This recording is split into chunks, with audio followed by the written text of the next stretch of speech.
ਵਾਹਿਗੁਰੂ ਜੀ ਕਾ ਖਾਲਸਾ ਵਾਹਿਗੁਰੂ ਜੀ ਕੀ ਫਤਿਹ। ਪਰਮ ਸਨਮਾਨਯੋਗ ਸਤਿਗੁਰਾਂ ਦੇ ਹਜ਼ੂਰ ਜੁੜ ਬੈਠੇ ਰੱਬ ਰੂਪ ਗੁਰਮੁਖ ਸਤਸੰਗੀ ਜਨ, ਸਤਿਗੁਰੂ ਜੀ ਦੀ ਅਪਾਰ ਬਖਸ਼ਿਸ਼ ਮਹਿਰਾਮ ਦਾ ਸਦਕਾ ਗੁਰੂ ਦਰ ਤੇ ਜੁੜਨ ਦਾ ਸੁਭਾਗ ਸਮਾਂ ਨਸੀਬ ਹੋਇਆ। ਸਤਿਗੁਰੂ ਜੀ ਦੀ ਇਲਾਹੀ ਅੰਮ੍ਰਿਤਮਈ ਬਾਣੀ ਦਾ ਕੀਰਤਨ ਗੁਰੂ ਕੇ ਪਿਆਰੇ ਕੀਰਤਨੀਆਂ ਪਾਸੋਂ ਆਪ ਜੀ ਨੇ ਸਰਵਣ ਕੀਤਾ। ਗੁਰੂ ਦਰ ਤੇ ਜੁੜ ਕੇ ਗੁਰੂ ਦੀ ਬਾਣੀ ਦੁਆਰਾ ਆਪਣੇ ਜੀਵਨ ਨੂੰ ਸਵਾਰਨ ਦਾ ਨਿਮਾਣਾ ਜਿਹਾ ਉਪਰਾਲਾ ਕਰ ਰਹੇ ਹਾਂ। ਗੁਰੂ ਅਰਜੁਨ ਦੇ ਮਹਾਰਾਜ ਜਿਨ੍ਹਾਂ ਨੇ ਰਹਿਮਤ ਕਰਕੇ ਅੱਜ ਦਾ ਇਹ ਪਵਿੱਤਰ ਬਚਨ ਸਾਡੇ ਜੀਵਨ ਨੂੰ ਸਵਾਰਨ ਵਾਸਤੇ ਸਾਨੂੰ ਬਖਸ਼ਿਆ। ਸਤਿਗੁਰੂ ਗੁਰੂ ਅਰਜੁਨ ਦੇ ਮਹਾਰਾਜ ਰਹਿਮਤ ਕਰਕੇ ਸਮਝਾਉਂਦੇ ਨੇ ਕਿ ਗੁਰੂ ਦੀ ਕਿਰਪਾ ਨਾਲ, ਸਾਧੂ ਦੀ ਕਿਰਪਾ ਨਾਲ ਮੇਰੇ ਜੀਵਨ ਦੀ ਸੋਭਾ ਬੜੀ ਭਲੀ ਹੋਈ। ਮੇਰੇ ਜੀਵਨ ਦੀ ਰੀਤ, ਮੇਰੇ ਜੀਵਨ ਦਾ ਢੰਗ ਬਹੁਤ ਨਿਰਮਲ, ਬੜਾ ਭਲਾ। ਇਹ ਗੁਰੂ ਦੀ ਰਹਿਮਤ ਹੋਈ। ਹਰ ਗੱਲ ਭਲੀ ਹੋਈ ਉਹਦੀ ਕਿਰਪਾ ਨਾਲ। ਸੰਤ ਪ੍ਰਸਾਦ ਭਲੀ ਬਣੀ। ਗੁਰੂ ਦੀ ਕਿਰਪਾ ਨਾਲ ਭਲਾ ਹੋਇਆ, ਕਿਉਂਕਿ ਉਹਦੀ ਰਜ਼ਾ ਵਿੱਚ ਕੁਝ ਬੁਰਾ ਹੁੰਦਾ ਹੀ ਨਹੀਂ ਹੈ। ਉਹਦੇ ਇਸ ਜਹਾਨ ਅੰਦਰ ਬੁਰਾ ਤਾਂ ਕੁਝ ਹੈ ਹੀ ਨਹੀਂ। ਸਾਡੀ ਦ੍ਰਿਸ਼ਟੀ ਐਸੀ ਹੈ ਕਿ ਸਾਨੂੰ ਬੁਰਾ ਜਾਂ ਭਲਾ ਨਜ਼ਰ ਆਉਂਦਾ ਹੈ। ਸਾਡਾ ਦ੍ਰਿਸ਼ਟੀਕੋਣ ਐਸਾ ਹੈ। ਅਸੀਂ ਚੀਜ਼ਾਂ ਨੂੰ ਹਮੇਸ਼ਾ ਨਿਖੇੜ ਕੇ ਦੇਖਦੇ ਹਾਂ, ਉਹਨੂੰ ਵੱਖ-ਵੱਖ ਕਰਕੇ, ਭਿੰਨ-ਭਿੰਨ ਕਰਕੇ ਜਾਣਦੇ ਹਾਂ, ਚੰਗਾ ਜਾਂ ਮੰਦਾ ਕਰਕੇ ਇਸ ਢੰਗ ਨਾਲ ਅਸੀਂ ਵੇਖਦੇ ਹਾਂ। ਕਿਉਂਕਿ ਸਾਡੀ ਬਿਰਤੀ ਦੋ ਹੈ। ਅਸੀਂ ਦੋ ਵੇਖਦੇ ਹਾਂ, ਸਾਨੂੰ ਦੋ ਹੀ ਚੀਜ਼ਾਂ ਅਲੱਗ ਨਜ਼ਰ ਆਉਂਦੀਆਂ। ਇਸੇ ਨੂੰ ਤਾਂ ਦਵੈਸ਼ ਕਹਿੰਦੇ ਨੇ ਕਿ ਦਵੈਸ਼ ਭਾਵਨਾ, ਦਵੰਦ, ਕਿ ਹਮੇਸ਼ਾ ਦੋ ਨਜ਼ਰ ਆਉਂਦੇ ਨੇ, ਚੰਗਾ ਜਾਂ ਮਾੜਾ, ਆਪਣਾ ਬਗਾਨਾ, ਪਿਆਰ ਨਫ਼ਰਤ, ਬੁਰਾ ਭਲਾ, ਸੁੱਖ ਦੁੱਖ, ਦੋ ਦਿਖਾਈ ਦਿੰਦੇ ਨੇ ਸਾਨੂੰ, ਗੋਰਾ ਕਾਲਾ। ਅਸੀਂ ਇਸ ਹੀ ਚੱਕਰ ਵਿੱਚ ਹਮੇਸ਼ਾ ਉਲਝੇ ਰਹਿੰਦੇ ਹਾਂ। ਇਸ ਲਈ ਵੱਖ-ਵੱਖ ਦੇਖਣ ਕਰਕੇ, ਚੀਜ਼ਾਂ ਨੂੰ ਇਸ ਢੰਗ ਨਾਲ ਵੇਖਣ ਕਰਕੇ ਅਸੀਂ ਲੋਕ ਦੁਖੀ ਹੁੰਦੇ ਹਾਂ ਜੀਵਨ ਵਿੱਚ। ਕਿਉਂਕਿ ਕੁਝ ਸਾਨੂੰ ਭਲਾ ਨਜ਼ਰ ਆਉਂਦਾ ਹੈ, ਕੁਝ ਸਾਨੂੰ ਬੁਰਾ। ਕੋਈ ਸਾਨੂੰ ਆਪਣਾ ਨਜ਼ਰ ਆਉਂਦਾ ਹੈ, ਕੋਈ ਬੇਗਾਨਾ। ਕਿਸੇ ਨਾਲ ਪਿਆਰ, ਕਿਸੇ ਨਾਲ ਨਫ਼ਰਤ। ਇਸ ਲਈ ਇਸ ਝਮੇਲੇ ਵਿੱਚ ਅਸੀਂ ਲੋਕ ਹਮੇਸ਼ਾ ਫਸੇ ਰਹਿ ਕੇ ਦੁੱਖ ਭੋਗਦੇ ਰਹਿੰਦੇ ਹਾਂ।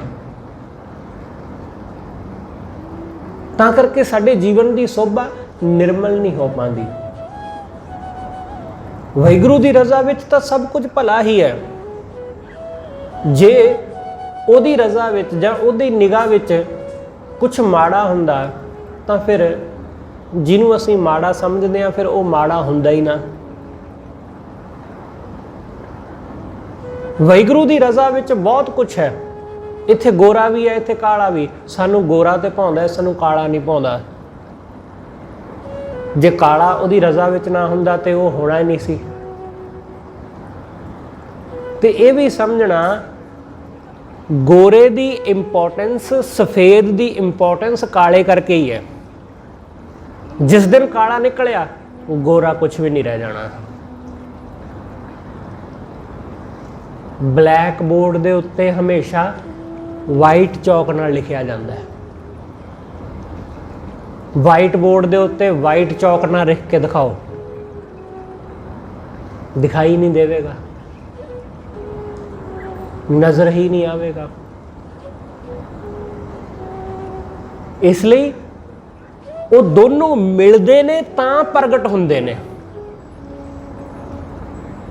तां प्रगट हुंदे। इसलिए असी मूर्ख लोग एक नूं चुन लैंदे आ, असी कहने दूसरा तो बेकार है जी, पर उहदे करके ही दूसरा प्रगट हो रहा है, असी प्रगट हो रहे हैं।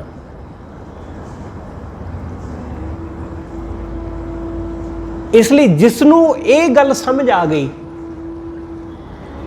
जिसनों ये समझ आ गया कि एक दूसरे दे जेड़े विरोधी तत्त नजर आउंदे ने ना, ये भी आपस विच मिल के ही दिखाई दिंदे ने, जो एक दूसरे दे ऑपोजिट ने, वो भी आपस विच मिलन तां ही नजर आउंदे ने। उन्हां दा नजर आउणा उन्हां दी विरोधता करके ही है। जिवें पानी ते अग दा आपस विच विरोध है, दोनों एक दूसरे दे विरोधी ने। जिन्ने पंज तत्त ने बंदे दे शरीर अंदर, जिन्हां नाल बंदा होंद विच आया, ये पंजों दे पंजों तत्त एक दूसरे दे विरोधी ने। इसलिए इस नूं समझो, वाहिगुरू दी कुदरत नूं जाणो, उसनूं अपना थोड़ा जिहा नज़रिया बदल के वेखो, थोड़ा जिहा ढंग बदल के वेखो। बहुत सुंदर है, इत्थे सब कुछ भला है, इत्थे बुरा कुछ भी नहीं है। इत्थे अमीर अमीर इस करके नहीं है कि उहदे कोल बहुत पैसा है, इत्थे अमीर दी अमीरी इस गल विच है क्योंकि गरीब मौजूद है। गरीब मौजूद ना होवे तां अमीर आदमी अमीर ना होवे।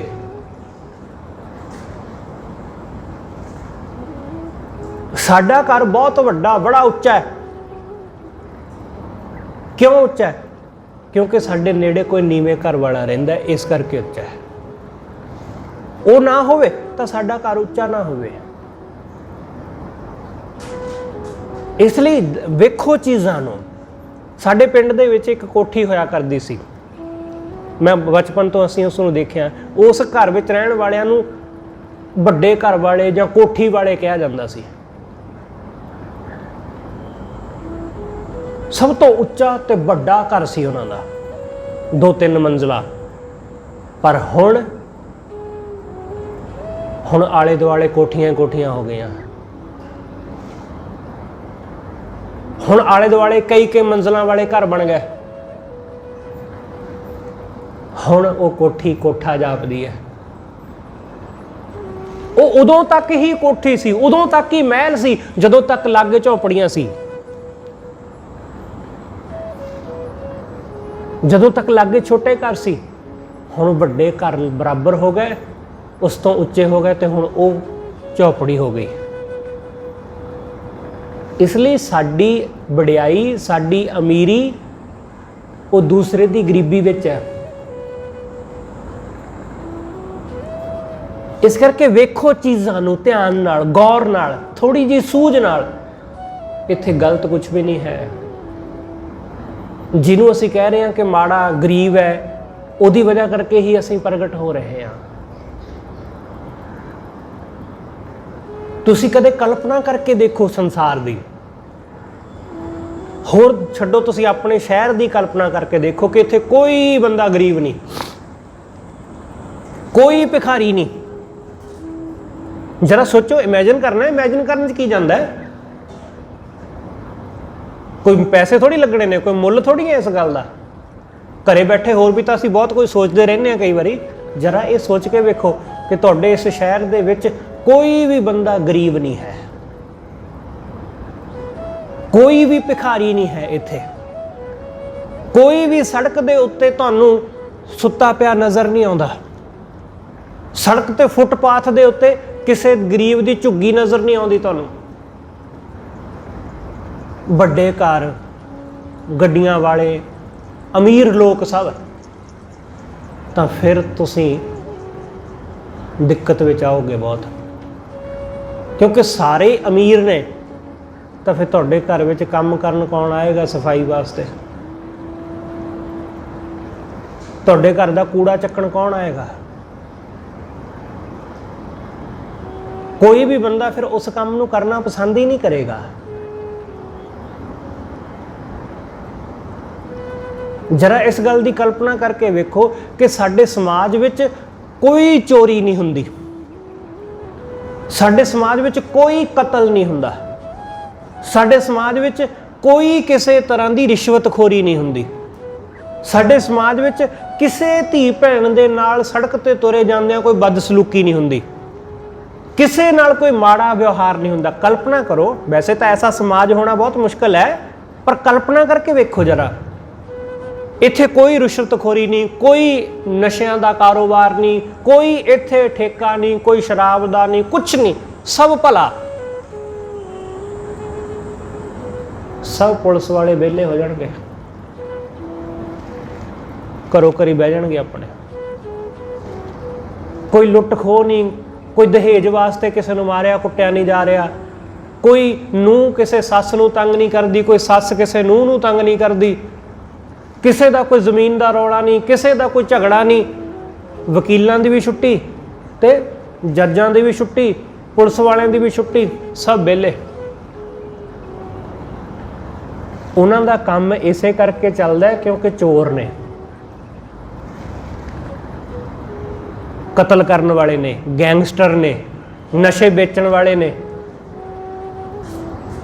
घरां विच कलेश हुंदे ने, जमीनां दे रौले पैंदे ने, कोर्ट कचहरियां विच जज वकील पुलिस वाले वो इन्हां दे आसरे चलते हैं। जे ये ना होण तो फिर सोचो।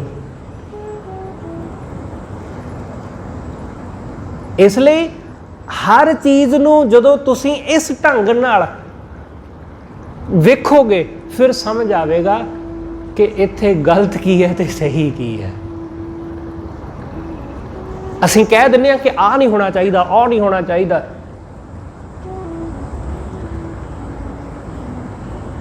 पर उहदा दूसरा पक्ष सानू नज़र नहीं आउंदा।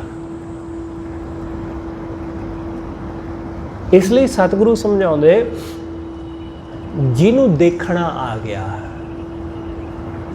जिन्हों वाहिगुरू की रज़ा नू एक्सैप्ट करना आ गया कि परमेश्वर की रज़ा ऐसी ही है,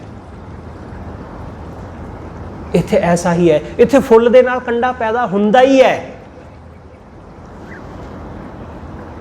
ये होना ही है। असीं चाहुंदे कि फुल तां होवे पर कंडा ना होवे।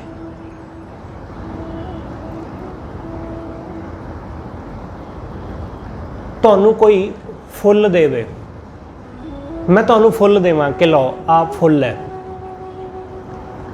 जे तां तुहाडी दृष्टि बड़ी सहज नाल भरी है तां तुसीं उस फुल नू बड़ी खुशी खुशी प्रवान करोगे कि बड़ा प्यारा, बड़ा भला। पर जे तुहाडी दृष्टि विच सहज नहीं है, उस फुल नूं लगा होया कंडा तुहानूं दिस पवे, तुसीं कहोगे दूर लै जाओ इहनूं मेरे कोलों, इहनूं ते कंडा लगा है, ये तो मेरे हाथ नूं चुभ गया, ये तो मेरे हाथ नूं चुभेगा, खून निकलेगा, तकलीफ होवेगी, मैनूं नहीं चाहिए यह फुल। ते जे तुहाडी दृष्टि सहज नाल प्रेम नाल भरी है, तुहानूं कंडा भी फड़ाया जावे, तुसीं कहोगे कि इस कंडे दे नाल जिहड़ा फुल हुंदा है वो कित्थे है। कि कंडा तो ठीक है, ये भी भला है, पर जिस फुल की हिफाजत वास्ते इस कंडे नूं पैदा किया गया वो फुल कित्थे है। शायद फुल दे नाल कंडा इसे करके है गुलाब दे नाल कि उन्होंने कोई तोड़े ना, उन्होंने कोई नुकसान ना पहुँचावे, शायद वो सेफ्टी वास्ते ही है।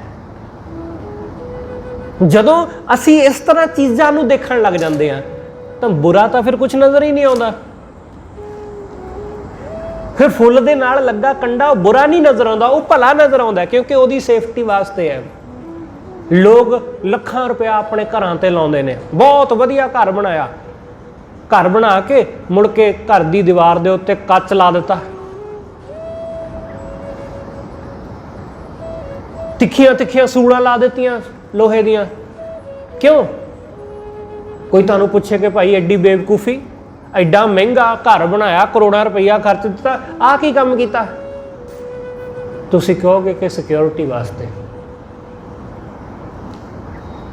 ਪਰ ਇਹ ਫੁੱਲ ਦੇ ਸੰਬੰਧ ਵਿੱਚ ਨਹੀਂ ਅਸੀਂ ਕਹਿੰਦੇ। ਫੁੱਲ ਬਹੁਤ ਸੋਹਣਾ, ਬੜੀ ਖੁਸ਼ਬੂ ਦਿੰਦਾ ਹੈ, ਬੜਾ ਕੋਮਲ, ਬੜਾ ਨਾਜ਼ੁਕ, ਪਰ ਉਹਦੇ ਨਾਲ ਕੰਡਾ ਉਹ ਨਹੀਂ ਸਾਨੂੰ ਭਾਉਂਦਾ। ਪਰ ਸਾਨੂੰ ਆਹ ਗੱਲ ਚੰਗੀ ਲੱਗਦੀ ਹੈ ਕਿ ਮੈਂ ਘਰ ਬਣਾਇਆ ਤੇ ਹੁਣ ਮੈਂ ਇਹਦੀ ਸੇਫਟੀ ਵਾਸਤੇ ਆਲੇ ਦੁਆਲੇ ਘਰ ਦੀ ਚਾਰ ਦੀਵਾਰੀ ਦੇ ਮੈਂ ਕੱਚ ਲਾ ਦਿੱਤਾ ਹੈ ਕਿ ਕੋਈ ਮੇਰੇ ਘਰ ਨੂੰ ਟੱਪ ਕੇ ਅੰਦਰ ਨਾ ਆਵੇ, ਕੰਧ ਨੂੰ ਟੱਪ ਕੇ। ਇੱਕ ਚੀਜ਼ ਨੂੰ ਅਸੀਂ ਐਕਸੈਪਟ ਕਰ ਲਿਆ, ਦੂਸਰੀ ਚੀਜ਼ ਨੂੰ ਅਸੀਂ ਇਗਨੋਰ ਕਰ ਰਹੇ ਨਾ, ਇਹ ਨਹੀਂ ਚੰਗਾ ਲੱਗਦਾ ਜੀ। ਇਹ ਕੀ ਹੈ? ਇਹ ਸਾਡੀ ਬਿਰਤੀ ਕੈਸੀ ਹੈ?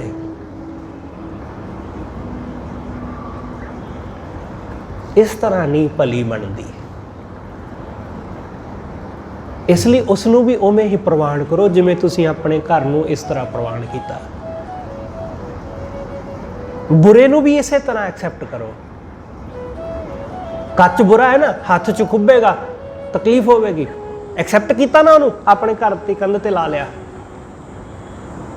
ਨਾਮ ਕੀ ਦਿੱਤਾ? ਡਿਫੈਂਸ, ਸੁਰੱਖਿਆ ਵਾਸਤੇ। ਸਤਿਗੁਰੂ ਕਹਿੰਦੇ ਜਿਸ ਦਿਨ ਗੁਰੂ ਦੀ ਰਹਿਮਤ ਹੁੰਦੀ, ਬੰਦੇ ਨੂੰ ਚੀਜ਼ਾਂ ਨੂੰ ਸਹੀ ਸਹੀ ਦੇਖਣਾ ਆ ਜਾਂਦਾ ਹੈ। ਸੰਤ ਪ੍ਰਸਾਦ ਭਲੀ ਬਣੀ, ਗੁਰੂ ਦੀ ਕਿਰਪਾ ਨਾਲ ਭਲੀ ਬਣੀ। ਹੁਣ ਸਭ ਭਲਾ ਨਜ਼ਰ ਆਉਂਦਾ, ਬੁਰਾ ਕੁਛ ਨਹੀਂ ਦਿਸਦਾ। ਹੁਣ ਬੁਰਾ ਕੁਛ ਹੈ ਹੀ ਨਹੀਂ ਸੀ ਤਾਂ ਦਿਸਦਾ ਕਿੱਥੋਂ? ਬੁਰਾ ਕੁਝ ਹੈ ਹੀ ਨਹੀਂ ਸੀ, ਬਸ ਉਹ ਤਾਂ ਮੈਨੂੰ ਲੱਗਦਾ ਸੀ ਕਿ ਬੁਰਾ ਹੈ। ਇਸ ਲਈ ਜ਼ਰੂਰੀ ਨਹੀਂ ਹੈ ਕਿ ਜਿਹੜੀ ਚੀਜ਼ ਮੈਨੂੰ ਬੁਰੀ ਲੱਗਦੀ ਹੈ ਉਹ ਬੁਰੀ ਹੋਵੇ ਹੀ। ਜੋ ਮੈਨੂੰ ਗਲਤ ਲੱਗਦਾ ਹੈ ਉਹ ਜ਼ਰੂਰੀ ਥੋੜੀ ਨਾ ਉਹ ਗਲਤ ਹੋਵੇ ਹੀ। ਕੋਈ ਬੰਦਾ ਤੁਹਾਨੂੰ ਬੁਰਾ ਲੱਗਦਾ ਹੈ, ਤੁਹਾਡੇ ਭਾਈ ਨੂੰ, ਤੁਹਾਡੇ ਪਰਿਵਾਰ ਵਿੱਚੋਂ ਬਾਕੀ ਜੀਆਂ ਨੂੰ ਉਹ ਬੰਦਾ ਬੁਰਾ ਨਹੀਂ ਲੱਗਦਾ।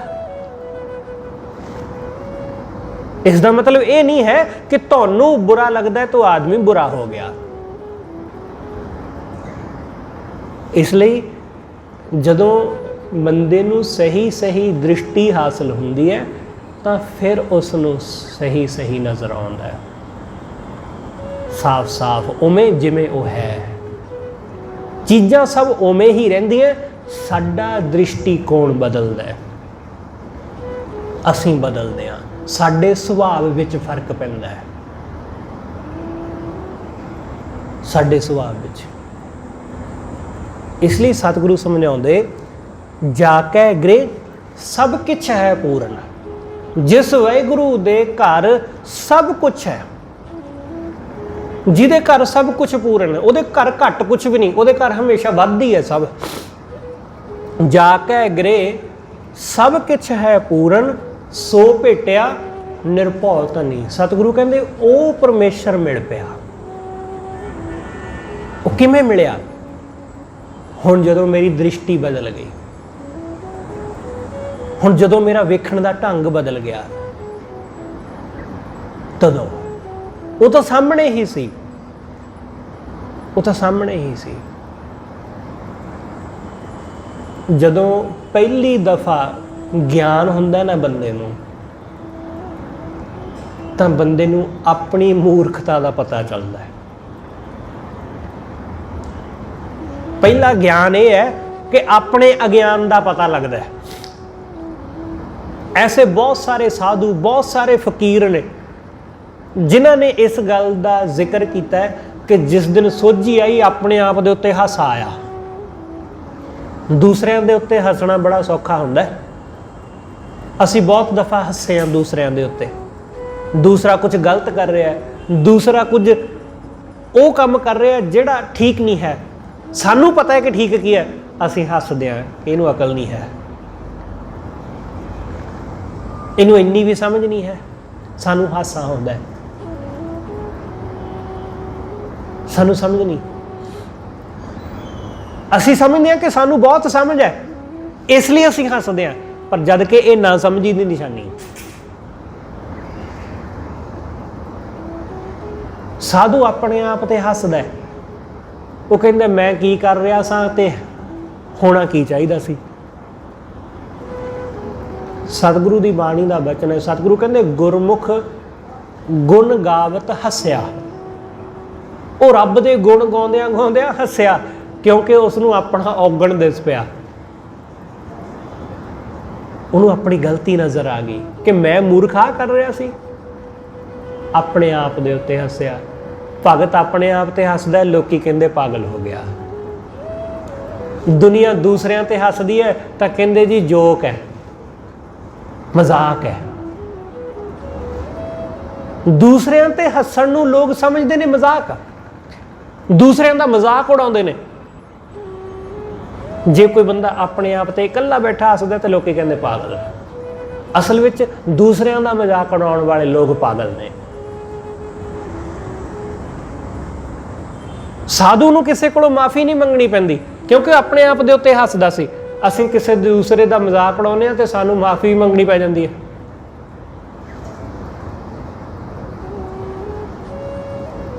इसलिए सतगुरु कहंदे जदों दृष्टि आ गई, जदों सोझी आ गई, ज्ञान आ गया, तो नज़र आ गया कि मैं जिन्हों लभदा फिरदा सी, वो तो इत्थों घरों ही लभ पिया, वो तो घरों मिल पिया। हुण किधरे होर जाण दी जरूरत नहीं,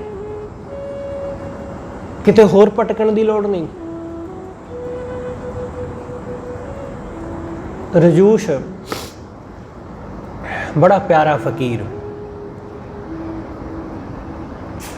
वर्खा दे दिन ने, सौण दा महीना, वर्खा दे दिन ने,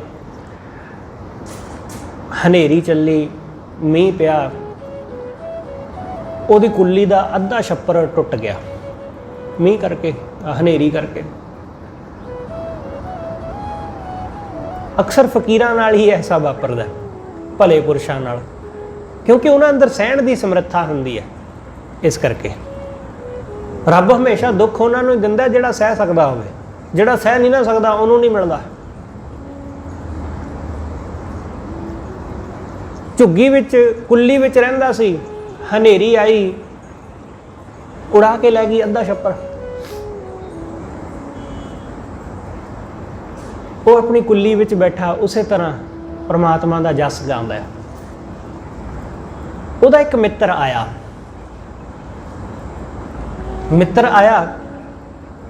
रात का वक्त सी, बड़ी ठंडी हवा चल रही सी, मींह पैण तो बाद आकाश साफ हो चुका सी। आकाश विच साफ साफ तारे टिमटिमाउंदे नज़र आ रहे सन, ठंडी हवा सी, बड़ा आनंद, बड़ा ही अलौकिक जिहा नज़ारा सी। रजूश दे मित्र ने आके उसनूं आवाज़ मारी बाहर खड़ के कि रजूश बाहर निकल, वेख क्या खूब आनंद बनिया है,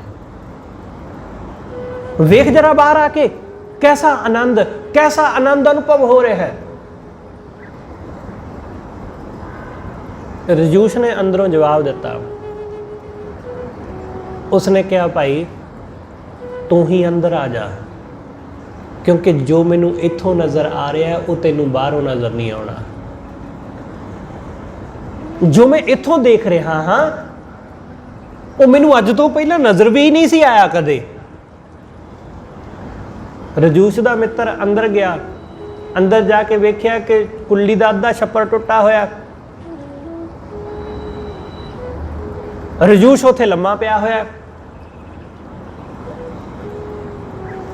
ते वो रजूश के उत्ते हसदा है, कहंदा की दिखाना चाहुंदा है, सीधा कह दिंदा कि छप्पर टुट गया। उन्हें क्या छप्पर टुटिया तेनू मैं थोड़ा दिखाने लई थोड़ी ना अंदर आवाज़ मारी है कि छप्पर टुट गया अंदर आके देख, नहीं तू इत्थे लम्मा पै जिथे मैं पिया होया, तू लेट जरा, लेट ते सही फिर वेख जरा उपर नूं। रजूश दे नाल वो भी लेट गया, दोनों उस अद्धे छप्पर दे विचों दी आकाश नूं वेखण लगे। ਜਦੋਂ ਆਕਾਸ਼ ਨੂੰ ਵੇਖਦੇ ਨੇ ਤਾਂ ਇਸ ਤੋਂ ਪਹਿਲਾਂ ਕਦੇ ਐਸਾ ਸੁੰਦਰ ਆਕਾਸ਼ ਨਜ਼ਰ ਨਹੀਂ ਸੀ ਆਇਆ ਆਪਣੇ ਘਰ ਦੀ ਛੱਤ ਦੇ ਵਿੱਚੋਂ ਦੀ। ਅੱਜ ਘਰ ਦਾ ਛੱਪਰ ਟੁੱਟਾ, ਛੱਤ ਟੁੱਟੀ ਤਾਂ ਅੱਜ ਆਕਾਸ਼ ਨਜ਼ਰ ਆਇਆ। ਬਿਲਕੁਲ ਐਸਾ ਹੀ ਰਜੂਸ਼ ਨੇ ਕਿਹਾ ਕਿ ਜਿਸ ਦਿਨ ਸਾਡੇ ਮਨ ਦੇ ਹੰਕਾਰ ਦਾ ਛੱਪਰ ਟੁੱਟਦਾ, ਰੱਬ ਉਸ ਦਿਨ ਨਜ਼ਰ ਆਉਂਦਾ ਹੈ। ਪਰਮੇਸ਼ਰ ਉਸ ਦਿਨ, ਉਹਦੀ ਸੁੰਦਰਤਾ, ਉਸ ਪਰਮੇਸ਼ਰ ਦਾ ਤਾਰਿਆਂ ਦੇ ਰੂਪ ਵਿੱਚ ਇਸ ਤਰ੍ਹਾਂ ਟਿਮਟਮਾਉਣਾ ਸਾਡੇ ਅੰਦਰ ਹੀ ਵਸਦਾ। ਸਾਹਮਣੇ ਸੀ ਆਕਾਸ਼, ਸਾਹਮਣੇ ਸੀ ਤਾਰੇ, ਕਦੇ ਨਜ਼ਰ ਨਹੀਂ ਸੀ ਆਏ, ਪਰ ਅੱਜ ਛੱਪਰ ਟੁੱਟਿਆ ਤੇ ਦਿਸ ਪਏ। ਬਿਲਕੁਲ ਐਸਾ ਹੀ ਪਰਮੇਸ਼ਰ ਬਿਲਕੁਲ ਸਾਹਮਣੇ ਪ੍ਰਤੱਖ ਹੈ। ਜਿਸ ਦਿਨ ਸਾਡੇ ਹੰਕਾਰ ਦਾ ਛੱਪਰ ਟੁੱਟਦਾ ਹੈ, ਉਹ ਦਿਸ ਪੈਂਦਾ ਹੈ, ਉਹ ਨਜ਼ਰ ਆ ਜਾਂਦਾ ਹੈ। ਇਸ ਲਈ ਸਤਿਗੁਰੂ ਕਹਿੰਦੇ ਜਾ ਕੇ ਗ੍ਰੇ ਸਭ ਕੁਛ ਹੈ ਪੂਰਨ, ਸੋ ਭੇਟਿਆ ਨਿਰਭਉ ਧਨੀ। ਉਹ ਵਾਹਿਗੁਰੂ ਮਿਲ ਪਿਆ, ਉਹ ਨਜ਼ਰ ਆ ਗਿਆ। ਮਨ ਤ੍ਰਿਪਤਾਨੋ ਮਿਟੇ ਜੰਜਾਲ। ਸਤਿਗੁਰੂ ਕਹਿੰਦੇ ਜਦੋਂ ਮਨ ਤ੍ਰਿਪਤ ਹੋ ਗਿਆ ਨਾ ਤਾਂ ਜੰਜਾਲ ਮਿਟ ਗਏ। ਮਨ ਦੀ ਅਤ੍ਰਿਪਤੀ, ਮਨ ਦੀ ਤ੍ਰਿਸ਼ਨਾ ਕਰਕੇ ਹੀ ਜੰਜਾਲ ਨੇ। ਅਸੀਂ ਕਿਸੇ ਮੁਸੀਬਤ ਵਿੱਚ ਫਸੇ ਹਾਂ ਤਾਂ ਇਹਦੇ ਪਿੱਛੇ ਬਹੁਤ ਸੰਭਾਵਨਾ ਇਸ ਗੱਲ ਦੀ ਹੈ ਫਸਣ ਕਰਕੇ। ਕਿਉਂ ਫਸੇ ਹਾਂ? ਕਿਉਂਕਿ ਮਨ ਵਿੱਚ ਲੋਭ ਹੋਵੇਗਾ, ਮਨ ਵਿੱਚ ਵਾਸਨਾ ਹੋਵੇਗੀ। ਉਹਨੇ ਫਸਾਇਆ, ਲੋਭ ਨੇ, ਲੋਭ ਲੈ ਆਇਆ, ਲੋਭ ਕਰਕੇ ਕੁਝ ਗਲਤ ਕਰ ਲਿਆ, ਲੋਭ ਕਰਕੇ ਕੁਝ ਚੋਰੀ ਕਰ ਲਈ, ਲੋਭ ਕਰਕੇ ਕੁਝ ਰਿਸ਼ਵਤ ਲੈ ਲਈ। ਬਸ ਉਹੀ ਸਾਡੇ ਦੁੱਖ ਦਾ ਕਾਰਨ ਬਣ ਗਿਆ, ਉਹ ਜੰਜਾਲ ਬਣ ਗਿਆ। ਮਨ ਦੀ ਅਤ੍ਰਿਪਤੀ, ਮਨ ਦਾ ਭੁੱਖਾਪਨ, ਉਹ ਲੈ ਡੁੱਬਾ ਬੰਦੇ ਨੂੰ। ਸਤਿਗੁਰੂ ਕਹਿੰਦੇ ਜਿਸ ਦਿਨ ਮਨ ਤ੍ਰਿਪਤ ਹੋਇਆ, ਜਿਸ ਦਿਨ ਮਨ ਰੱਜਿਆ ਨਾ, ਉਸ ਦਿਨ ਮਿਟੇ ਜੰਜਾਲ। ਜੰਜਾਲ ਮਿਟ ਗਏ। ਹੁਣ ਮਨ ਨੂੰ ਜੰਜਾਲ ਪੈਂਦਾ ਹੀ ਨਹੀਂ ਕੋਈ।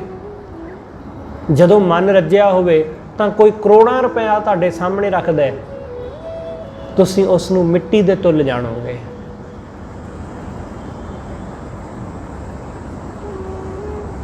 ਉਹਨੂੰ ਮਿੱਟੀ ਦੇ ਸਮਾਨ ਜਾਣੋਗੇ ਕਿ ਮਿੱਟੀ ਹੈ, ਖੇ ਹੈ, ਕੁਝ ਵੀ ਨਹੀਂ ਹੈ। ਜਦੋਂ ਮਨ ਤ੍ਰਿਪਤ ਹੈ।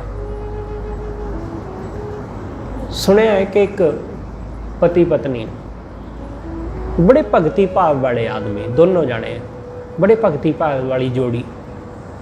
ਐਸਾ ਵੈਸੇ ਬਹੁਤ ਘੱਟ ਹੁੰਦਾ ਹੈ ਕਿ ਦੋਨੋਂ ਪਤੀ ਪਤਨੀ ਭਗਤੀ ਭਾਵ ਵਾਲੇ ਹੋਣ।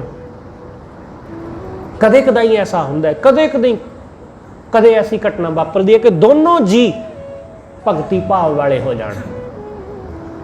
ਨਹੀਂ ਤੇ ਇੱਕ ਹੁੰਦਾ, ਇਸਤਰੀ ਹੋਊਗੀ ਜਾਂ ਪਤੀ ਹੋਊਗਾ ਜਾਂ ਪਤਨੀ, ਦੋਨੋਂ ਚੋਂ ਇੱਕ।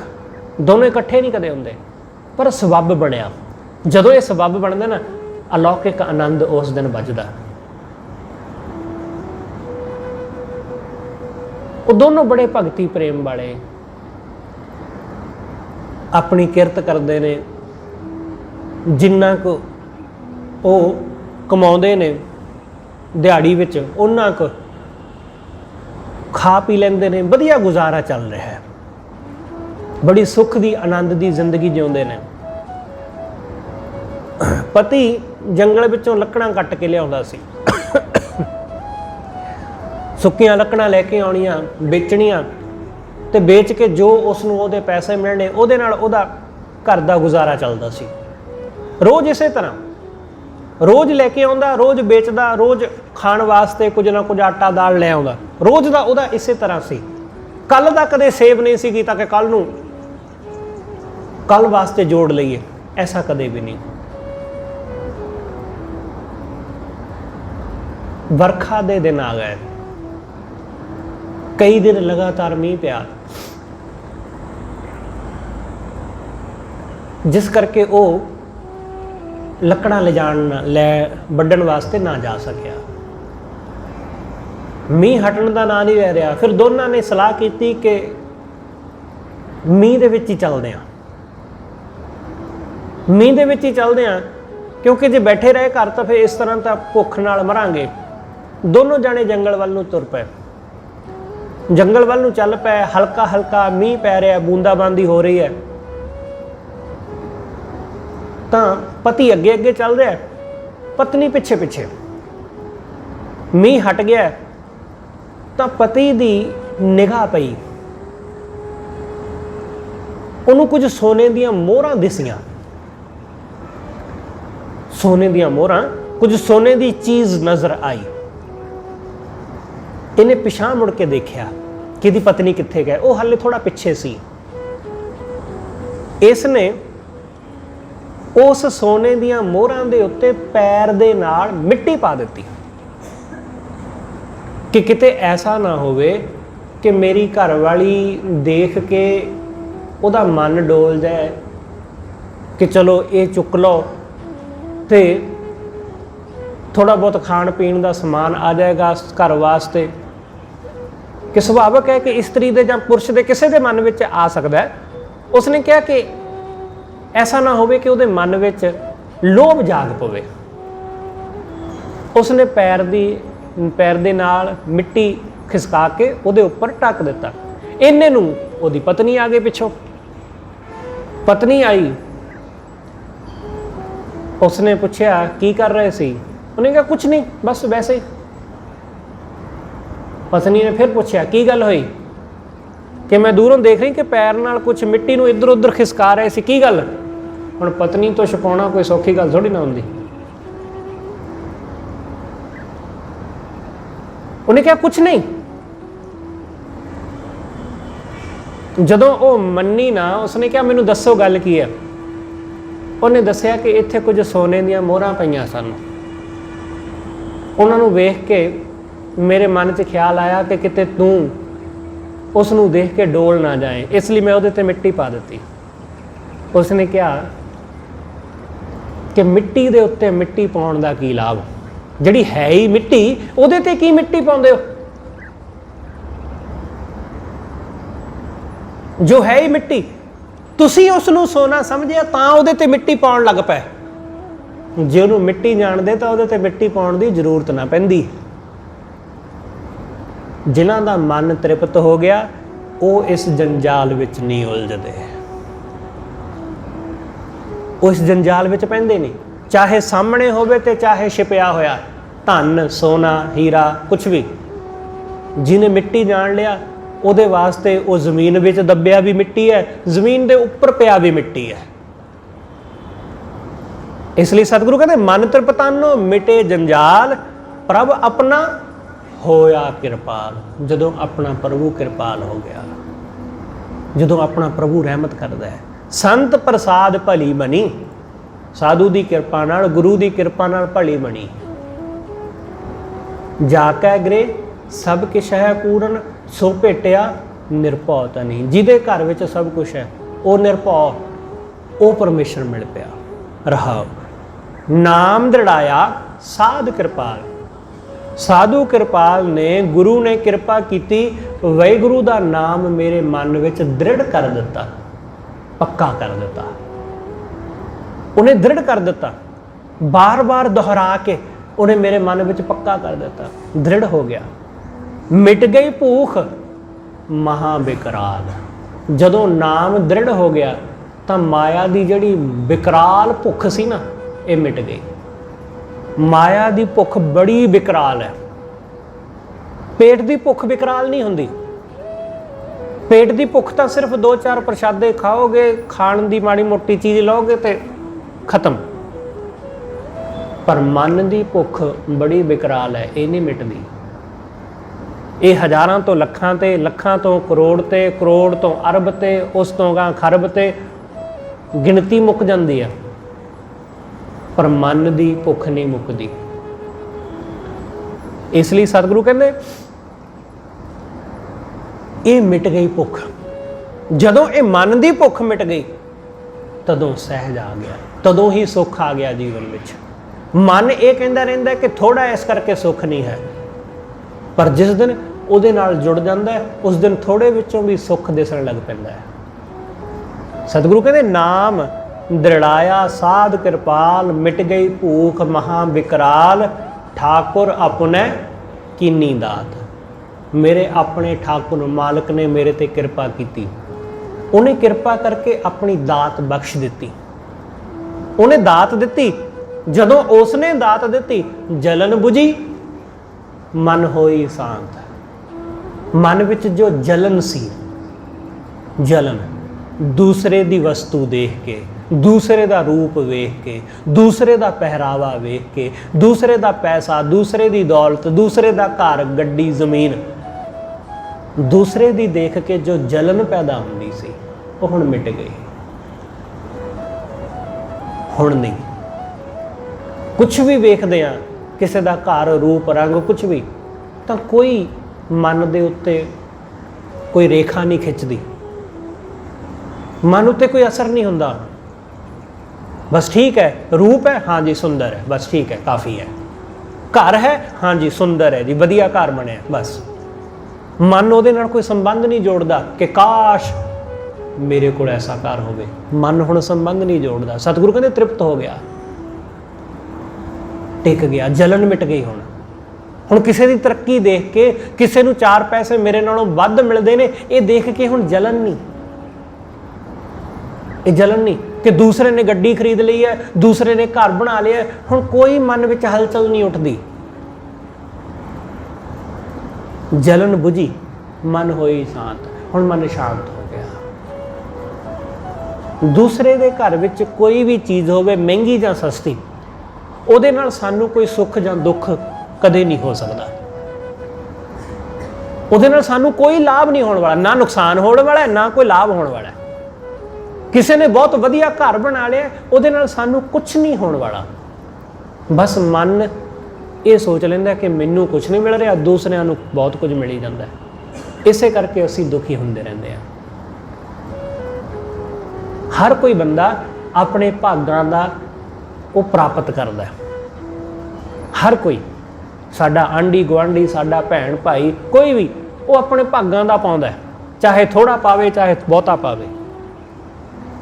इसलिए जिन्हों जो मिलना है उन्होंने मिल ही जाना है। अज मिल जाए कल मिल जाए।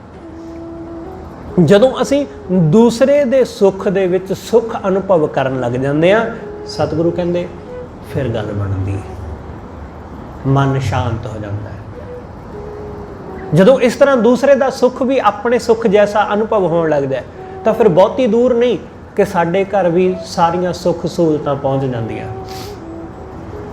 सतगुरु कहंदे मिट गई भाल, मन की जिहड़ी भाल सी ना वो मिट गई। मिट गई भाल, मन सहज समाना, मन सहज विच समा गया, मन टिक गया। नानक पाया नाम खजाना, वाहिगुरू दे नाम दा खजाना मिल गया। उहदे नाम दा खजाना, मन की भाल मिट गई।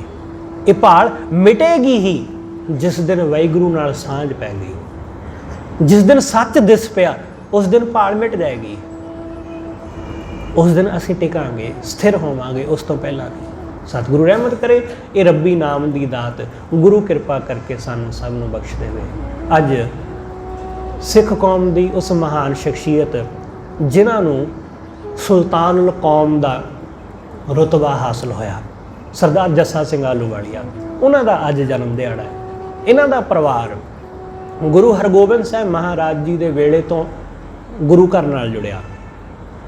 सैना सिंह अते उहदा पुत्र विधावा सिंह, ये दोनों प्यो पुत्र गुरु हरगोबिंद साहब महाराज की फौज में भर्ती हुए। सिंह इन्हां दे नाम नाल पहलां तो ही, क्योंकि कलाल ने ते राए भट्टी, उन्हां दे नाल इन्हां दा जिहड़ा संबंध है, उन्हां दी बरादरी विचों राजा सलवान उन्हां दी बरादरी नाल ये संबंध रखते हैं। खैर, सैना सिंह गुरु हरगोबिंद साहब महाराज की फौज में भर्ती होया, उहदा पुत्र विदावा सिंह, विदावा सिंह का पुत्र होया गंडा सिंह। गंडा सिंह बड़ा ही सूरमा सिख सी, ते उस ने लाहौर के उत्ते उन्हां वेलियां विच ही गुरु हरराय साहब, गुरु हरकृष्ण साहब महाराज के वेले लाहौर के उत्ते हमला करिया सी। कई बारी उन्हें लाहौर नूं लुटिया। उस वेले लाहौर का सूबेदार सी दिलावर खान फौजदार, वो बड़ा परेशान उहदे तो ਇੰਨਾ ਜ਼ਿਆਦਾ ਪਰੇਸ਼ਾਨ ਉਸਨੇ ਕਈ ਵਾਰੀ ਉਹਨੂੰ ਫੜਨ ਦੀ ਮਾਰਨ ਦੀ ਕੋਸ਼ਿਸ਼ ਕੀਤੀ ਪਰ ਉਹ ਕਾਬੂ ਨਾ ਆਇਆ। ਅਖੀਰ ਉਸਨੇ ਦਿਲਾਵਰ ਖਾਂ ਨੇ ਗੰਡਾ ਸਿੰਘ ਨਾਲ ਸਮਝੌਤਾ ਕਰ ਲਿਆ, ਉਹਨੂੰ ਆਪਣੀ ਫੌਜ ਵਿੱਚ ਸ਼ਾਮਲ ਕਰ ਲਿਆ। ਇੱਕ ਛੋਟੀ ਜਿਹੀ ਮੁਹਿੰਮ ਹੋਈ ਮੁਲਤਾਨ ਦੇ ਵਿੱਚ। ਉਸ ਮੁਹਿੰਮ ਦੇ ਵਿੱਚ ਮੁਗਲ ਫੌਜ ਹਾਰ ਰਹੀ ਸੀ। ਦਿਲਾਵਰ ਖਾਂ ਨੇ ਬੜੀ ਬਹਾਦਰੀ ਨਾਲ ਉੱਥੇ ਉਹ ਜੰਗ, ਹਾਰਦੀ ਹੋਈ ਜੰਗ ਮੁਗਲਾਂ ਨੂੰ ਜਿੱਤ ਕੇ ਦਿੱਤੀ। ਇਸ ਤੋਂ ਦਿਲਾਵਰ ਖਾਂ ਬਹੁਤ ਖੁਸ਼ ਹੋਇਆ। ਉਹਨੇ ਦਿਲਾਵਰ ਖਾਂ ਨੂੰ ਖੁਸ਼ੀ ਦੇ ਵਿੱਚ 5 ਪਿੰਡਾਂ ਦੀ ਜਗੀਰ ਦਿੱਤੀ। ਉਹਦੇ ਵਿੱਚੋਂ ਇੱਕ ਪਿੰਡ ਆਲੂ, ਦੂਜਾ ਸਾਦੋ, ਮਾਦੋ, ਆ 5 ਪਿੰਡ ਦੀ ਜਗੀਰ ਉਹਨੂੰ ਦਿੱਤੀ। ਤੇ ਆਲੂ ਪਿੰਡ ਦੇ ਵਿੱਚ ਇਸ ਗੰਡਾ ਸਿੰਘ ਦਾ ਪੁੱਤਰ ਸਾਧੂ ਸਿੰਘ ਟਿਕਿਆ। ਉਹਨੇ ਆਲੂ ਪਿੰਡ ਨੂੰ ਹੀ ਆਪਣਾ ਡੇਰਾ ਬਣਾ ਲਿਆ। ਉਹਨਾਂ ਦੇ ਆਲੂ ਪਿੰਡ ਵਿੱਚ ਵਸਣ ਤੋਂ ਬਾਅਦ ਇਹਨਾਂ ਦੇ ਨਾਮ ਨਾਲ ਆਲੂ ਸ਼ਬਦ ਜੁੜ ਗਿਆ, ਆਲੂਵਾਲ। ਸਾਧੂ ਦੇ ਘਰ ਪੁੱਤਰ ਪੈਦਾ ਹੋਇਆ ਗੋਪਾਲ। ਗੋਪਾਲ ਦੇ ਘਰ 3 ਪੁੱਤਰ ਪੈਦਾ ਹੋਏ, ਗੁਰਬਖਸ਼ ਸਿੰਘ, ਸਦਰ ਸਿੰਘ ਤੇ ਬਦਰ ਸਿੰਘ। ਬਦਰ ਸਿੰਘ ਨੇ ਅੰਮ੍ਰਿਤ ਛਕ ਕੇ ਗੁਰੂ ਦਾ ਸਿੱਖ ਸਜਿਆ। ਗੁਰੂ ਗੋਬਿੰਦ ਸਿੰਘ ਸਾਹਿਬ ਮਹਾਰਾਜ ਜੀ ਦੇ ਹਜ਼ੂਰ ਇਹਦਾ ਵਿਆਹ ਹੋਇਆ ਤਾਂ ਇਸ ਨੇ ਗੁਰੂ ਸਾਹਿਬ ਨੂੰ ਬੇਨਤੀ ਕੀਤੀ, ਗੁਰੂ ਗੋਬਿੰਦ ਸਿੰਘ ਸਾਹਿਬ ਮਹਾਰਾਜ ਨੂੰ, ਕਿ ਮੇਰੇ ਘਰ ਔਲਾਦ ਨਹੀਂ, ਵਿਆਹ ਨੂੰ ਬਹੁਤ ਸਮਾਂ ਹੋ ਗਿਆ, ਤੁਸੀਂ ਕਿਰਪਾ ਕਰੋ ਕਿ ਮੇਰੇ ਘਰ ਪੁੱਤਰ ਹੋਵੇ, ਔਲਾਦ ਹੋਵੇ। ਤਾਂ ਗੁਰੂ ਗੋਬਿੰਦ ਸਿੰਘ ਸਾਹਿਬ ਮਹਾਰਾਜ ਨੇ ਬਦਰ ਸਿੰਘ ਨੂੰ ਕਿਹਾ ਕਿ ਸੇਵਾ ਕਰਨਾ ਸੰਗਤਾਂ ਦੀ, ਸਿੱਖਾਂ ਦੀ, ਗੁਰੂ ਦੇ ਸਿੱਖਾਂ ਦੀ ਸੇਵਾ ਕਰਨਾ, ਸਿਮਰਨ ਕਰਨਾ, ਗੁਰੂ ਨੂੰ ਅੰਗ ਸੰਗ ਜਾਣਨਾ। ਗੁਰੂ ਨਾਨਕ ਸਾਹਿਬ ਤੁਹਾਡੇ ਤੇ ਕਿਰਪਾ ਕਰਨਗੇ, ਤੁਹਾਡੇ ਘਰ ਗੁਰੂ ਦਾ ਲਾਲ ਪੈਦਾ ਹੋਵੇਗਾ। ਗੁਰੂ ਗੋਬਿੰਦ ਸਿੰਘ ਸਾਹਿਬ ਮਹਾਰਾਜ ਉਹ ਜੋਤੀ ਜੋਤ ਸਮਾ ਗਏ। 1708 ਵਿੱਚ ਸਤਿਗੁਰੂ ਜੋਤੀ ਜੋਤ ਸਮਾਏ ਤੇ 1718 ਨੂੰ ਪੂਰੇ 10 ਸਾਲ ਬਾਅਦ, ਤੇ ਇਹ ਬਦਰ ਸਿੰਘ ਵੀ ਵਿਆਹ ਨੂੰ ਵੀ ਇਹਦੇ ਕੋਈ ਲਗਭਗ ਕੋਈ 20 ਸਾਲ ਦੇ ਕਰੀਬ ਸਮਾਂ ਹੋ ਗਿਆ ਸੀ, ਔਲਾਦ ਨਹੀਂ ਸੀ ਕੋਈ ਹੋਈ। ਅੱਜ ਦੇ ਦਿਨ 1718 ਨੂੰ ਬਦਰ ਸਿੰਘ ਦੇ ਘਰ ਪੁੱਤਰ ਦਾ ਜਨਮ ਹੋਇਆ, ਜਿਹਦਾ ਨਾਮ ਜੱਸਾ ਸਿੰਘ ਰੱਖਿਆ ਗਿਆ। ਜੱਸਾ ਸਿੰਘ ਜਨਮੇ ਤੇ ਵਾਹਿਗੁਰੂ ਦਾ ਭਾਣਾ ਵੇਖੋ ਕਿ ਇਹਨਾਂ ਦਿਨਾਂ ਦੇ ਵਿੱਚ ਸਿੱਖਾਂ ਦੇ ਉੱਤੇ ਬੜੇ ਜ਼ੁਲਮ ਹੋ ਰਹੇ ਸਨ। ਬਾਬਾ ਬੰਦਾ ਸਿੰਘ ਬਹਾਦਰ ਦੀ ਸ਼ਹਾਦਤ ਤੋਂ ਬਾਅਦ ਸਿੱਖਾਂ ਨੂੰ ਲੱਭ ਕੇ ਕਤਲ ਕੀਤਾ ਜਾ ਰਿਹਾ ਸੀ। 1718 ਵਿੱਚ ਜੱਸਾ ਸਿੰਘ ਜੰਮਿਆ ਤੇ 1722 ਵਿੱਚ ਪਿਤਾ ਬਦਰ ਸਿੰਘ ਚੜ੍ਹਾਈ ਕਰ ਗਿਆ। 4 ਸਾਲ ਦੀ ਉਮਰ ਵਿੱਚ ਪਿਤਾ ਚੜ੍ਹਾਈ ਕਰ ਗਿਆ ਤੇ ਮਾਂ ਨੇ ਜੱਸਾ ਸਿੰਘ ਨੂੰ ਸੰਭਾਲਿਆ, ਪਾਲਿਆ। ਹੁਣ ਉਹ ਇਕੱਲੀ ਮਾਂ ਆਪਣੇ ਪੁੱਤਰ ਨੂੰ ਸੰਭਾਲਦੀ। ਇੱਕ ਜਥਾ ਦਿੱਲੀ ਨੂੰ ਜਾ ਰਿਹਾ ਹੈ ਮਾਤਾ ਸੁੰਦਰੀ ਜੀ ਦੇ ਦਰਸ਼ਨ ਕਰਨ ਲਈ। ਮਾਤਾ ਸੁੰਦਰੀ ਜੀ ਦੇ ਦਰਸ਼ਨ ਕਰਨ ਲਈ ਜਥਾ ਦਿੱਲੀ ਜਾ ਰਿਹਾ, ਤਾਂ ਉਸ ਜਥੇ ਦੇ ਨਾਲ ਜੱਸਾ ਸਿੰਘ ਤੇ ਜੱਸਾ ਸਿੰਘ ਦੀ ਮਾਂ ਮਿਲ ਕੇ ਦਿੱਲੀ ਪਹੁੰਚਦੇ ਨੇ। ਦਿੱਲੀ ਮਾਤਾ ਸੁੰਦਰੀ ਜੀ ਦੀ ਸੇਵਾ ਵਿੱਚ ਰਹਿੰਦੇ ਨੇ। ਮਾਤਾ ਸੁੰਦਰੀ ਜੀ ਦੇ ਕੋਲ ਜੱਸਾ ਸਿੰਘ ਨੇ 7 ਸਾਲ ਪਹਿਲੇ, ਆਪਣੇ ਬਚਪਨ ਦੇ 7 ਸਾਲ ਮਾਤਾ ਸੁੰਦਰੀ ਜੀ ਦੇ ਕੋਲ ਬਤੀਤ ਕੀਤੇ। ਮਾਤਾ ਸੁੰਦਰੀ ਜੀ ਨੇ ਜੱਸਾ ਸਿੰਘ ਨੂੰ ਵਿੱਦਿਆ ਪੜ੍ਹਾਈ, ਉਹਨਾਂ ਨੂੰ ਉੱਥੇ ਸ਼ਸਤਰ ਵਿੱਦਿਆ ਸਿਖਾਈ ਤੇ ਜੱਸਾ ਸਿੰਘ ਬਹੁਤ ਪਿਆਰਾ ਗੁਰਬਾਣੀ ਦਾ ਕੀਰਤਨ ਕਰਨ ਲੱਗਿਆ। ਜੱਸਾ ਸਿੰਘ ਦਾ ਮਾਮਾ ਹੈ ਬਾਗ ਸਿੰਘ। ਬਾਗ ਸਿੰਘ ਦੇ ਕੋਈ ਔਲਾਦ ਨਹੀਂ ਸੀ। ਬਾਗ ਸਿੰਘ ਦੇ ਕੋਈ ਔਲਾਦ ਨਹੀਂ ਸੀ। ਹੱਲੋਵਾਲ, ਹੱਲੋ ਪਿੰਡ ਦਾ ਰਹਿਣ ਵਾਲਾ ਸੀ ਤੇ ਹੱਲੋਵਾਲੀਏ ਕਹਿੰਦੇ ਸਨ ਇਹਨਾਂ ਨੂੰ। ਇਹ ਜੱਸਾ ਸਿੰਘ ਨੂੰ ਮਿਲਣ ਵਾਸਤੇ, ਆਪਣੀ ਭੈਣ ਨੂੰ ਮਿਲਣ ਵਾਸਤੇ ਦਿੱਲੀ ਗਿਆ ਤੇ ਮਾਤਾ ਸੁੰਦਰੀ ਜੀ ਨੂੰ ਬੇਨਤੀ ਕੀਤੀ ਕਿ ਤੁਸੀਂ ਜੱਸਾ ਸਿੰਘ ਨੂੰ ਸਾਨੂੰ ਵਾਪਸ ਲੈ ਜਾਣ ਦਿਓ ਘਰ। ਮਾਤਾ ਸੁੰਦਰੀ ਜੀ ਨੇ ਜੱਸਾ ਸਿੰਘ ਨੂੰ ਥਾਪੜਾ ਦਿੱਤਾ। ਜੱਸਾ ਸਿੰਘ ਨੂੰ ਮਾਤਾ ਸੁੰਦਰੀ ਜੀ ਨੇ 2-3 ਗੱਲਾਂ ਕਹੀਆਂ। ਇੱਕ, ਮਾਤਾ ਜੀ ਨੇ ਜੱਸਾ ਸਿੰਘ ਨੂੰ ਛਤਰ, ਇੱਕ ਗੁਰਜ ਦਿੱਤਾ, ਇੱਕ ਕਿਰਪਾਨ ਸ਼੍ਰੀ ਸਾਹਿਬ ਬਖਸ਼ੀ, ਇੱਕ ਚੋਬ ਬਖਸ਼ੀ। ਚੋਬ ਦਾ ਮੈਂ ਰਾਤੀ ਵੀ ਜ਼ਿਕਰ ਕੀਤਾ ਕਿ ਚੋਬ ਕਿ ਉੱਪਰੋਂ ਗੋਲ ਹੁੰਦੀ ਹੈ, ਡੰਡੇ ਦੀ ਤਰ੍ਹਾਂ ਹੁੰਦੀ ਹੈ। ਤੁਸੀਂ ਦਰਬਾਰ ਸਾਹਿਬ ਜਾਓਗੇ ਅੰਮ੍ਰਿਤ ਵੇਲੇ ਜਦੋਂ ਪ੍ਰਕਾਸ਼ ਹੁੰਦਾ ਤਾਂ 2 ਸਿੱਖ ਚੋਬਾਂ ਲੈ ਕੇ ਆਪਣੇ ਹੱਥ ਵਿੱਚ ਅੱਗੇ ਅੱਗੇ ਚੱਲਦੇ ਨੇ, ਚੋਬਦਾਰ। ਉਹ ਜੱਸਾ ਸਿੰਘ ਦੀ ਵੰਸ਼ ਵਿੱਚੋਂ ਅੱਜ ਵੀ ਉੱਥੇ ਚੋਬਦਾਰ ਨੇ। ਖੈਰ, ਮਾਤਾ ਸੁੰਦਰੀ ਜੀ ਨੇ ਕਿਹਾ ਕਿ ਆ ਚੋਬ ਅਸੀਂ ਤੁਹਾਨੂੰ ਸੌਂਪਦੇ ਹਾਂ, ਤੁਹਾਡੀ ਕੌਮ, ਤੁਹਾਡੇ ਜਿਹੜੇ ਵੰਸ਼ ਹੈ ਨਾ, ਤੁਹਾਡਾ ਪਰਿਵਾਰ ਉਹ ਚੋਬਦਾਰ ਕਹਾਏਗਾ। ਮਾਤਾ ਸੁੰਦਰੀ ਜੀ ਦਾ ਇੱਕ ਬਚਨ ਸੱਚ ਹੋਇਆ। ਜੱਸਾ ਸਿੰਘ ਦੀ ਵੰਸ਼ ਚੋਬਦਾਰ ਕਹਾਈ। ਜੱਸਾ ਸਿੰਘ ਪੰਜਾਬ ਆਏ। ਇੱਥੇ ਆਪਣੇ ਮਾਮੇ ਦੇ ਰਾਹੀਂ ਨਵਾਬ ਕਪੂਰ ਸਿੰਘ ਨਾਲ ਮੇਲ ਹੋਇਆ। ਨਵਾਬ ਕਪੂਰ ਸਿੰਘ ਦੀ ਸੰਗਤ ਕਰਕੇ ਜੱਸਾ ਸਿੰਘ ਜਿਹੜਾ ਹੈ ਉਹ ਗੁਰੂ ਚਰਨਾਂ ਨਾਲ ਜੁੜੇ ਅਤੇ ਇੱਥੋਂ ਹੀ ਉਹਨਾਂ ਨੇ ਬਹੁਤ ਸਾਰੀਆਂ ਚੀਜ਼ਾਂ ਨਵਾਬ ਕਪੂਰ ਸਿੰਘ ਤੋਂ ਸਿੱਖੀਆਂ। ਨਵਾਬ ਕਪੂਰ ਸਿੰਘ ਨੂੰ ਇੱਕ ਦਫਾ ਜੱਸਾ ਸਿੰਘ ਨੇ ਕਿਹਾ ਕਿ ਮੈਨੂੰ ਜਿਹੜੇ ਸਿੱਖ ਨੇ ਨਾ ਬਹੁਤ ਤੰਗ ਕਰਦੇ ਨੇ। ਜੱਸਾ ਸਿੰਘ ਦਿੱਲੀ ਵਿੱਚ ਰਿਹਾ ਸੀ, ਥੋੜ੍ਹੀ ਬਹੁਤ ਹਿੰਦੀ ਪੰਜਾਬੀ ਮਿਕਸ ਸੀ, ਇਸ ਲਈ ਸਿੱਖ ਉਹਦਾ ਅਕਸਰ ਮਜ਼ਾਕ ਉਡਾਇਆ ਕਰਦੇ ਸੀ। ਨਵਾਬ ਕਪੂਰ ਸਿੰਘ ਨੂੰ ਜੱਸਾ ਸਿੰਘ ਨੇ ਸ਼ਿਕਾਇਤ ਕੀਤੀ, 12-13 ਸਾਲ ਦੇ ਜਵਾਕ ਨੇ, ਕਿ ਮੈਨੂੰ ਇਹ ਬਹੁਤ ਤੰਗ ਕਰਦੇ ਨੇ। ਤਾਂ ਨਵਾਬ ਕਪੂਰ ਸਿੰਘ ਨੇ ਹੱਸ ਕੇ ਕਿਹਾ ਕਿ ਕੋਈ ਗੱਲ ਨਹੀਂ ਪੁੱਤਰ, ਇਹ ਜਿਹੜੇ ਸਿੱਖ ਨੇ ਨਾ ਬੇਸ਼ੱਕ ਮਜ਼ਾਕ ਕਰਦੇ ਨੇ, ਤੈਨੂੰ ਛੇੜਦੇ ਨੇ, ਪਰ ਮੈਂ ਘੋੜਿਆਂ ਦੀ ਲਿੱਦ ਚੱਕਦਾ ਸਾਂ, ਇਹਨਾਂ ਨੇ ਮੈਨੂੰ ਨਵਾਬੀ ਦੇ ਦਿੱਤੀ, ਮੈਨੂੰ ਨਵਾਬ ਕਪੂਰ ਸਿੰਘ ਬਣਾਇਆ। ਇਸ ਲਈ ਸਿੱਖਾਂ ਦੀ ਗੱਲ ਦਾ ਕਦੇ ਬੁਰਾ ਨਹੀਂ ਮਨਾਉਣਾ। ਇਹ ਗੁਰੂ ਕੀ ਲਾਡਲੀਆਂ ਫੌਜਾਂ ਨੇ, ਇਹਨਾਂ ਦਾ ਬੁਰਾ ਨਹੀਂ ਮਨਾਉਣਾ। ਹੋ ਸਕਦਾ ਕਿ ਤੈਨੂੰ ਕੌਮ ਦਾ ਸੁਲਤਾਨ ਬਣਾ ਦੇਣ। ਤੇ ਐਸਾ ਹੀ ਹੋਇਆ। ਸਰਦਾਰ ਜੱਸਾ ਸਿੰਘ ਆਹਲੋਵਾਲੀਆ ਨੂੰ ਸੁਲਤਾਨੁਲ ਕੌਮ ਦਾ ਖਿਤਾਬ ਬਖਸ਼ਿਆ ਸਿੱਖਾਂ ਨੇ। ਜਦੋਂ ਦਿੱਲੀ ਫਤਿਹ ਕੀਤੀ ਤਾਂ ਜੱਸਾ ਸਿੰਘ ਬੁੱਢਾ ਹੋ ਗਿਆ ਸੀ ਉਸ ਵੇਲੇ। ਜੱਸਾ ਸਿੰਘ ਨੂੰ ਸਰਦਾਰ ਬਘੇਲ ਸਿੰਘ ਨੇ ਕਿਹਾ ਕਿ ਤੁਸੀਂ ਦਿੱਲੀ ਦੇ ਤਖਤ 'ਤੇ ਬੈਠੋ। ਤਾਂ ਜੱਸਾ ਸਿੰਘ ਨੇ ਕਿਹਾ ਕਿ ਨਹੀਂ, ਤਖਤ ਦੇ ਉੱਤੇ ਤਾਂ ਗੁਰੂ ਸੋਭਦਾ ਹੈ, ਅਸੀਂ ਤਾਂ ਗੁਰੂ ਦੇ ਚਰਨਾਂ ਵਿੱਚ ਹੀ ਸੋਭਦੇ ਹਾਂ। ਜੱਸਾ ਸਿੰਘ ਆਹਲੋਵਾਲੀਆ ਨੂੰ ਫਿਰ ਸਿੱਖਾਂ ਨੇ ਸੁਲਤਾਨੁਲ ਕੌਮ ਦਾ ਖਿਤਾਬ ਬਖਸ਼ਿਆ। ਅੱਜ ਉਹਨਾਂ ਦਾ ਜਨਮ ਦਿਹਾੜਾ ਹੈ। ਉਹਨਾਂ ਦੇ ਜੀਵਨ ਦੇ ਸੰਬੰਧ ਵਿੱਚ ਵਿਸਥਾਰ ਨਾਲ ਆਪਾਂ ਸ਼ਾਮ ਨੂੰ ਜਾਣਾਂਗੇ। ਹੋਈਆਂ ਭੁੱਲਾਂ ਲਈ ਖਿਮਾ। ਸਤਿਗੁਰੂ ਜੀ ਅਤੇ ਆਪ ਸਰਬੱਤ ਸੰਗਤ ਬਖਸ਼ਣਯੋਗ। ਆਖੋ ਜੀ ਵਾਹਿਗੁਰੂ ਜੀ ਕਾ ਖਾਲਸਾ, ਵਾਹਿਗੁਰੂ ਜੀ ਕੀ ਫਤਿਹ।